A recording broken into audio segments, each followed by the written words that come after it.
자, 아무 일도 일어나지 않았다. 상당히 유명한 이야기죠. 네. 자, 어제였습니다. 부산의 한 은행에서 무장강도 사건이 벌어졌습니다. 30대 남성이 저렇게 검은 봉지에다가 그 총으로 보이는 어떤 흉기를 가지고 협박을 했는데 알고 보니까 저게 진짜 총이 아니라 오른쪽에 보이신 것처럼 저 공룡 모형 장난감 물총, 네. 티라노사우루스 귀엽게 생긴 저 장난감 물총을 가지고 강도를 했다는 것이죠. 결국 2분 만에 붙잡혔는데요. 하지만 이제 이 30대 남성은 생활고 탓에 범행을 저질렀다라고 이야기를 했습니다. 그 사정은 딱하지만 이런 범행을 저지르면 안 되죠. 그렇습니다. 미수에 그쳤음에도 결국 조금 전에 구속영장이 발부가 됐습니다. 네. 그런데 이 사건 자체보다 이 사건 보도에 붙었던 댓글들이 큰 호응을 얻었는데요. 대표적으로 가장 큰 호응을 얻은 댓글이 이겁니다. 자, 이 사건 보시면 아무 일도 일어나지 않았다. 2분짜리 은행 강도가 어디 있느냐?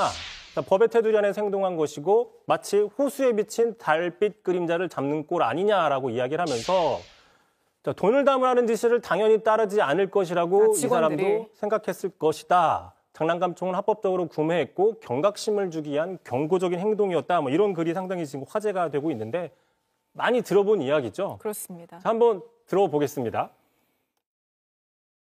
도대체 2시간짜리 내란이라는 것이 있습니까? 실제 아무런 일도 일어나지 않았는데 지시를 했니, 지시를 받았니, 이런 얘기들이 마치 그 어떤 호수 위에 떠 있는 달 그림자 같은 거를 쫓아가는 그런 느낌을 좀 많이 받았고요.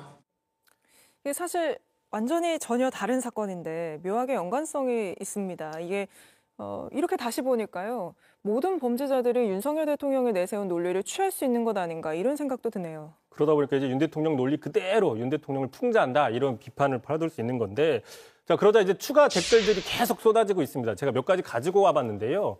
이 고도의 강도 행위다. 자, 은행털이는 강도의 고유 권한이다. 또 취약한 은행의 보안을 국민들께 알리려는 계몽 강도다. 네. 그다음 뱅크 오브 아메리카, 그러니까 미국 은행이 곧 구조하러 올 것이다. 하지만 또 반대로 진지하게 미수도 범죄다라고 이야기하는 사람도 있었습니다. 이게 보면 참 해악의 민족이다라는 생각이 드는 동시에 참 참담하다는 생각이 드는 것도 어쩔 수 없는 것 같습니다. 여기까지 듣죠. 이성대 기자였습니다.